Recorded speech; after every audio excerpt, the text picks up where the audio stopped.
मसूब बुरगड़ी मां सिंधियाना news network जी reporter कल्ब लगारी मौजूब सिंध जे नाले वारे रागी माई अल्लाह वसाई जो शागिर्द फ़नकार उस्ताद ग़ुलाम अली उर्फ़ हरीफ़ छलगरी लाडाणो करे वियो। मसूब बुरगड़ी बड़ सां सिंध जे नाले वारे रागी माई अल्लाह वसाई जो शागिर्द मशहूर फ़नकार मौसीकार उस्ताद ग़ुलाम अली उर्फ़ हरीफ़ छलगरी कुछ अर्सो बीमार रहण बाद ॻोठ गुल मोहम्मद छलगरी में लाडाणो करे वियो। संदसि जनाज़े नमाज़ दरगाह लतीफ़ शाह ते अदा कई, जंहिंमें सियासी समाजी ऐं इलाइक़े जे मुअज़्ज़िज़ीन शिरकत कई। जॾहिं त संदसि पोयरनि में संदसि पुटु ज़ामिल अली छलगरी ऐं भाउ रफ़ीक छलगरी सां ॻोठ गुल मोहम्मद छलगरी में ताज़ियत जो सिलसिलो जारी आहे।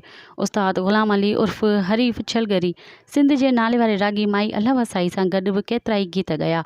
पाण रेडियो पाकिस्तान ते बि फ़न जो मुज़ाहिरो कयो। मक़ामी सतह ते उस्ताद ग़ुलाम अली काफ़ी महफ़िल जी रौनक बणियल रहियो।